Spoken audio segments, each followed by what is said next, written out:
ஆடம்பர வாழ்க்கைக்காக மகனுக்கு புற்றுநோய் என நாடகம், தாய்க்கு கிடைத்த தண்டனை.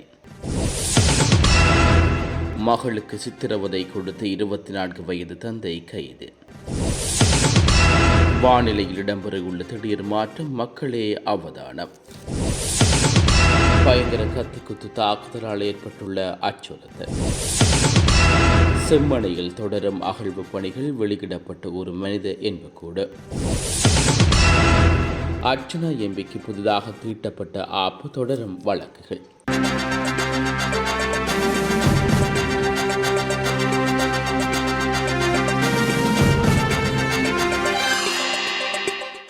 தனது 6 வயது மகனுக்கு புற்றுநோய் இருப்பதாக பொய்கூறி பொதுமக்களிடம் நிதி வசூலித்து ஆடம்பர வாழ்க்கை வந்த ஆஸ்திரேலிய தாய்க்கு அந்நாட்டு நீதிமன்றம் கடும் தண்டனை விதித்துள்ளது.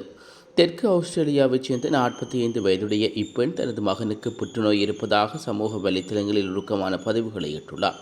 இதனை நம்பிய பொதுமக்கள் மற்றும் தொண்டு நிறுவனங்கள் நிறுவனின் மருத்துவ செலவுக்காக பெருமளவு நிதியை வழங்கியுள்ளார்கள்.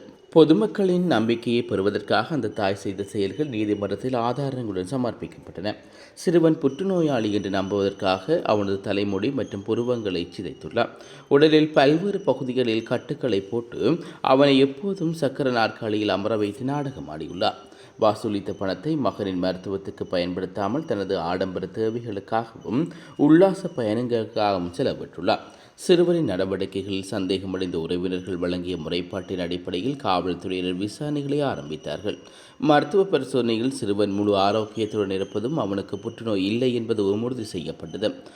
அத்துடன் பணத்துக்காக தாய் திட்டமிட்டு செய்த நாடகம் அம்பலமானது.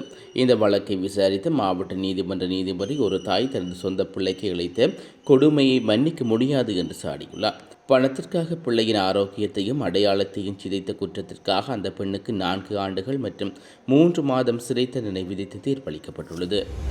நாட்டின் சில பகுதிகளில் இன்று வெப்பமான வானிலை காணப்படும் என வளிமண்டல திணைக்களம் எச்சரிக்கை விடுவித்துள்ளது. வடக்கு, வடமத்திய, கிழக்கு, சப்ரோவா, வடமேல் மாகாணங்கள் மற்றும் ஒன்றாகலை மாவட்டம் ஆகிய பகுதிகளுக்கு எச்சரிக்கை விடுவிக்கப்பட்டுள்ளது. இதன்படி இன்று பகல் வேளைகளில் மனித உடலுக்கு உணரப்படும் வெப்பநிலையானது சில இடங்களில் அவதானமான நிலையை வரை அதிகரிக்கக்கூடும் என வளிமண்டல திணைக்களம் தெரிவித்துள்ளது. தொடர்ந்து சூரிய ஒளியில் இருப்பதும் வெளியில் வேலை செய்வதும் சோர்வை ஏற்படுத்தும் என்றும் திணைக்களம் எச்சரிக்கை விடுவித்துள்ளது. காத்தான்குடி போலீஸ் பிரிவுக்குட்பட்ட 680 பகுதியில் போதைப்பொருள் வைத்திருந்த தந்தை ஒருவர் கைது செய்யப்பட்டுள்ளார். 24 வயதுடைய இளைஞர் ஒருவர் 2300 மில்லிகிராம் ஐஸ் போதைப் பொருட்களுடன் நேற்று முன்தினம் இரவு கைது செய்யப்பட்டுள்ளார். சம்பவ தினமான நேற்றிரவு சுமார் 8 மணியளவில் குறித்த நபர் தனது 1 வயது மகளை சித்திரவதை செய்ததாக கூறப்படுகிறது. அதாவது தனது புண் தோண்டி தனது மகளை 1 வயது சிறுமிக்கு தீர்த்தியுள்ளார். போதைக்கு அடிமையானவர் அவர் குழந்தையை துன்புறுத்தியதைக் கண்டு மனைவி மன உளைச்சலில் தவறான முடிவெடுக்கும் முயற்சியில் ஈடுபட்டதாகவும் பின்னர் அயலவர் தலைவிட்டு அதனை மீட்டதாகவும் தெரிவிக்கப்படுகிறது. பின் அவர்கள் சிறுவர் மற்றும் மகளிர் அவசர உதவி இலக்கம் 1929க்கு தகவல் வழங்கியுள்ளார். தகவலின் பேரில் காத்தான்குடி போலீஸ் நிலைய சிறு குற்றப்பிரிவு பொறுப்பதிகாரி உப பரிசோதகர் ரஜினிகாந்த் தலைமையிலான குழுவினர் சம்பவ இடத்துக்கு சென்று வீட்டை முற்றுகையிட்டுள்ளார்கள். இதனையடுத்து குழந்தை சித்திரவதை செய்த தந்தையை கைது செய்ததுடன் அவரிடமிருந்து போதைப் பொருட்களும் மீட்கப்பட்டுள்ளது. கைது செய்யப்பட்ட நபர் மருத்துவ பரிசோதனைக்கு உட்படுத்தப்பட்டு நீதிமன்றத்தில் முன்னிலைப்படுத்தப்பட்ட நடவடிக்கை எடுக்கப்பட்டுள்ளதாக மேலதிக விசாரணைகள் இடம்பெற்று வருவதாகவும் போலீசார் தெரிவித்துள்ளார்கள். யாழ்ப்பாணம் அராலி தெற்கு பகுதியில் தீயில் கருகிய நிலையில் வயோதிப பெண் ஒருவர் சடலம் மீட்கப்பட்டுள்ளது. அராலி தெற்கு வட்டுக்கோட்டை களுவாத்துறை பகுதியைச் சேர்ந்த 79 வயதுடைய வயோதிப பெண் ஒருவரை இவ்வாறு சடலமாக மீட்கப்பட்டுள்ளதாக அடையாளம் காணப்பட்டுள்ளது. குறித்த பெண்ணின் 2 பிள்ளைகளும் வெளிநாட்டில் வசித்து வருகின்றார்கள். இந்நிலையில் அவர் பணிப்பெண் ஒருவரின் ஊடாக பராமரிக்கப்பட்டு வருவதாக தெரிவிக்கப்படுகிறது. இன்றைய தினம் வெளிநாட்டில் உள்ள பிள்ளைகள் பல தடவைகள் அவருக்கு தொலைபேசியில் அழைப்பை மேற்கொண்ட போதும் அவரை தொடர்பு கொள்ள முடியாத நிலையில் அயலவர்களுக்கு தகவல் வழங்கியுள்ளார்கள். இதன்போது அயலவர்கள் அங்கு சென்று பார்த்தபோது தீயில் கருகிய நிலையில் சடலமாக காணப்பட்டுள்ளார். சடலத்துக்கடியில் 2 மண்ணெண்ணெய் கொள்கலங்கள் காணப்பட்டன. அவற்றில் ஒன்று முழுமையாக தீர்ந்திருந்தது. வீட்டின் உள்ளே மின் விசிறியில் கயிறு ஒன்று கட்டப்பட்டு அறுக்கப்பட்டு காணப்பட்டுள்ளது. இது குறித்து வட்டுக்கோட்டை போலீசாருக்கு தகவல் வழங்கப்பட்டுள்ளது. சம்பவ இடத்துக்கு விரைந்து சென்ற வட்டுக்கோட்டை போலீசார் மற்றும் தடவியல் போலீசார் விசாரணைகளை முன்னெடுத்துள்ளார்கள். உடற்கூற்று பரிசோதனைக்காக சடலம் யாழ்ப்பாணம் போதனா வைத்தியசாலைக்கு கொண்டு செல்லப்பட்டுள்ளது. பாராளுமன்ற உறுப்பினர் ராம்நாத் அர்ச்சுனா தனது கை துப்பாக்கியை காட்டி தனது உயிருக்கு அச்சுறுத்தல் விடுவித்ததாக ஒரு தரப்பில் மனித உரிமை ஆணைக்குழுவில் யாழ் பிராந்திய அலுவலகத்தில் முறைப்பாடு செய்துள்ளதாக எமது செய்தியாளர் தெரிவித்துள்ளார். பெரியவிளான் பகுதியில் உள்ள காணி ஒன்று தொடர்பாக பாராளுமன்ற உறுப்பினருக்கும் மற்றொரு தரப்பினருக்கும் இடையில் காணி பிணக்கு நிலவி வரும் நிலையில் கடந்த சனிக்கிழமை குறித்த காணிக்குள் பாராளுமன்ற உறுப்பினரும் மற்ற தரப்பினருக்கும் இடையில் வாய்த்திற்கும் ஏற்பட்டுள்ளது. வாய்த்திற்கு முற்றிய நிலையில் பாராளுமன்ற உறுப்பினர் தனது கை துப்பாக்கியை காட்டி மற்ற தரப்பினரை மிரட்டியிருந்தார். இது தொடர்பில் மற்ற தரப்பினர் மனித உரிமையிலான ஆணைக்குழுவில் யாழ் பிராந்திய அலுவலகத்தில் முறைப்பாடு செய்துள்ளார்கள். அதேவேளை பாராளுமன்ற உறுப்பினர் அர்ச்சுனா ராமநாதனின் தாக்குதலுக்கு இலக்கானதாக இளைஞர் ஒருவர் யாழ் போதனா வைத்தியசாலையில் சிகிச்சைக்காக அனுமதிக்கப்பட்டுள்ளார். குறித்த சம்பவம் தொடர்பில் பாராளுமன்ற உறுப்பினர் ராமநாதன் அர்ச்சுனா மற்றும் மற்ற தரப்பினைச் சேர்ந்த பெண் ஒருவரும் இன்று வரையும் மல்லாகம் நீதிவான் நீதிமன்றத்தில் உத்தரவின் விளக்கமறிகளை தடுத்து வைக்கப்பட்டுள்ளமை குறிப்பிடத்தக்கது. கொழும்பு நுகர்வோர் விலைச்சூட்டின் அடிப்படையிலான முதன்மை பணவீக்கம் ஏப்ரல் மாதத்தில் 5.4% அதிகரிக்கப்பட்டுள்ளது. தொகை மதிப்பு மற்றும் புள்ளிவியல் திணைக்களம் விடுவித்துள்ள அறிக்கையில் இந்த விடயம் தெரிவிக்கப்பட்டுள்ளது. கடந்த மார்ச் மாதத்தில் கொழும்பு நுகர்வோர் விலைச்சூட்டின் அடிப்படையில் முதன்மை பணவீக்கமானது 2.2% பதிவாகியிருந்தது. அதே நேரம் கடந்த மார்ச் மாதத்தில் 0.7% பதிவாகியிருந்த உணவு பணவீக்கமானது ஏப்ரல் மாதத்தில் 2.8% அதிகரிக்கப்பட்டுள்ளது. கடந்த மார்ச் மாதத்தில் 2.9% பதிவாகிய நிலையில் ஏப்ரல் மாதத்தில் 6.8% அதிகரிப்பை பதிவு செய்துள்ளதாக தொகை மதிப்பு மற்றும் புள்ளிவியல் திணைக்களம் கூறப்பட்டுள்ளது. இந்த ஆண்டில் மே தினம் வெறும் நினைவு நாளாக அனுஷ்டிக்காமல் ஒடுக்கப்பட்ட மக்களின் குரலை ஒலிக்கும் போராட்ட மேடையாக அமையுள்ளது என அமைச்சர் ராமலிங்கம் சந்திரசேகர் தெரிவித்துள்ளார். மே தினத்தை முன்னிட்டு அமைச்சர் வெளியிட்டுள்ள வாழ்த்துச் செய்தியில் இதனை குறிப்பிட்டுள்ளார். அவர் மேலும் தெரிவித்துள்ளதாவது, பாட்டாளி வர்க்கத்தின் வியர்வை, தியாகம் மற்றும் உழைப்பால் கட்டியெழுப்பப்பட்ட இந்த உலகில் தொழிலாளர்களின் நலன் குறித்து வெறும் வார்த்தைகளில் மட்டுமே பேசிக் கொண்டிருக்கவில்லை. அதன் செயல்முறையில் தேசிய மக்கள் சக்தி அரசாங்கம் நிரூபித்து வருகிறது.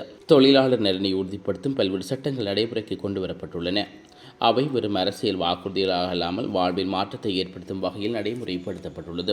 குறிப்பாக இலங்கையின் பொருளாதார முதுகெலும்பாக விளங்கும் மலையக பெருந்தோட்ட தொழிலாளர்களுக்கான வரலாற்று சிறப்புமிக்க சம்பள உயர்வு நீண்ட காலமாக புறக்கணிக்கு வந்த ஒரு சமூகத்துக்கு நீதி வழங்கப்படுவதற்கான ஆரம்ப கட்ட படிமுறையாகும். தலைமுறைகள் கடந்து முளைத்த அந்த மக்களின் குரல் இறுதியில் கேட்கப்பட்டு அவர்களின் வாழ்க்கை தரத்தை உயர்த்தும் முயற்சிகள் நடைமுறைப்படுத்தப்பட்டுள்ளன என்பதை இந்த அரசின் அர்ப்பணிப்பை வெளிப்படுத்துவதாகும்.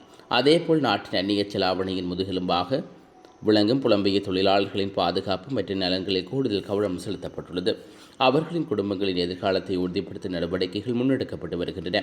கடத்தலில் ஈடுபடும் மக்களின் வாழ்க்கையும் மறக்கப்படவில்லை. கடலில் போராடும் இந்த உழைப்பாளிகளின் வாழ்க்கை தரம், தொழில் பாதுகாப்பு மற்றும் சமூக நலன்கள் மேம்படுத்தும் பல திட்டங்கள் வகுக்கப்பட்டுள்ளன.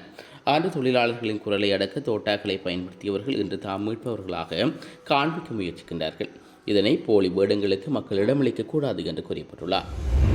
யாழ்ப்பாண செம்மணி சிந்துபாத்து மந்த புதைகுழியின் 3ஆம் கட்ட அகழ்வில் இன்றைய 4 நாளே ஒரு மனித எண்புக்கூடு வெளிப்படுத்தப்பட்டுள்ளது. பாதிக்கப்பட்டவர்கள் சார்பின் முன்னிலையான சட்டத்தரணி VS நிரஞ்சன் இதனை தெரிவித்துள்ளார். அத்துடன் இன்றைய அகழ்வு பணிகள் மொத்தமாக 241 எண்புக்கூடுகள் அடையாளம் காணப்பட்டதுடன் 240 எண்பு தொகுதிகள் அகழ்ந்தெடுக்கப்பட்டுள்ளதாகவும் அவர் மேலும் தெரிவித்துள்ளார். கீரிச்சம்பு அரிசியை நிர்ணயிக்கப்பட்ட அதிகபட்ச சில்லறை விலையை விட அதிக விலைக்கு விற்பனை செய்த குற்றத்திற்காக அக்கரைப்பட்டு பகுதியில் உள்ள வர்த்தக நிலையம் ஒன்றுக்கு 1 லட்சம் ரூபாய் அபராதம் விதிக்கப்பட்டுள்ளது. அக்கரைப்பட்டு நீதிவான் நீதிமன்றம் இந்த உத்தரவை பிறப்பித்துள்ளதாக நுகர்வோர் விவகார அதிகார சபை தெரிவித்துள்ளது. வர்த்தமானி அறிவித்தலின்படி 1 கிலோ கீரிச்சம்பா அரிசியின் அதிகபட்ச சில்லறை விலையும் 260 ரூபாயாக நிர்ணயிக்கப்பட்ட போதிலும் குறித்த வர்த்தக நிலையம் 2 கிலோ அரிசியை 800 ரூபாய்க்கும், அதாவது 1 கிலோவை 400 ரூபாய் வீதம் விற்பனை செய்துள்ளமை கண்டறியப்பட்டுள்ளது. நுகர்வோர் விவகார அதிகார சபையின் அம்பாறை மாவட்ட அலுவலக அதிகாரிகளால் இந்த சுற்றுவளைப்பு மேற்கொள்ளப்பட்டுள்ளதுடன் நீதிமன்றத்தின் விடயங்கள் அறிக்கை செய்யப்பட்டதை அடுத்து குற்றத்தை ஒப்புக்கொண்ட வர்த்தக நிலை உரிமையாளருக்கு இந்த அபராதம் விதிக்கப்பட்டுள்ளது. லண்டனில் நடந்த கத்திக்குட்டு தாக்குதலில் 2 பேர் படுகாயங்களுடன் மருத்துவமனையில் அனுமதிக்கப்பட்டுள்ள நிலையில் கடுமையான பதட்ட நிலை ஏற்பட்டுள்ளது. லண்டனின் பார்னெட் பகுதியில் ஹை பீட் அவென்யூவில் புதன்கிழமை காலை சுமார் 11:16 மணியளவில் நடந்த பயங்கர கத்திக்குத்து சம்பவத்தில் 2 பேர் வரை படுகாயமடைந்துள்ளார்கள். தகவலிருந்து அந்நாட்டு போலீஸ் அதிகாரிகள், சிறப்பு ஆயுதப்படையினர் மற்றும் ஆம்புலன்ஸ் சேவையினர் ஆகியோர் சம்பவ இடத்துக்கு விரைந்துள்ளார்கள். அங்கு படுகாயமடைந்த இந்த இருவரையும் மீட்டு மருத்துவமனையில் அனுப்பி வைத்த அதிகாரிகள் சந்தேக நபரை கைது செய்ய நடவடிக்கைகளை முன்னெடுத்துள்ளார்கள். அப்போது சம்பவ இடத்துக்கு அருகிலேயே சுற்றித் திரிந்த சந்தேக நபர் போலீஸ் அதிகாரியையும் கத்தியால் குத்த முயற்சித்ததால் பெரும் பரபரப்பு ஏற்பட்டுள்ளது. இதற்கு 45 வயது மதிக்கத்தக்க சந்தேக நபரையும் டேசர் துப்பாக்கியை பயன்படுத்தி நிலைகுலையச் செய்து பின்னர் மடக்கி பிடித்து கைது செய்துள்ளார்கள். கைது செய்யப்பட்ட நபரின் பின்னணி மற்றும் குடியுரிமை குறித்த விவரங்களை போலீசார் தீவிரமாக விசாரித்து வருகின்றமை குறிப்பிடத்தக்கது. இதுபோன்ற செய்திகளை தெரிந்து கொள்ள யாழ் டிவி நியூஸ் சேனலை சப்ஸ்கிரைப் செய்து அருகே இருக்கிற பெல் பட்டனையும் கிளிக் செய்து கொள்ளுங்க.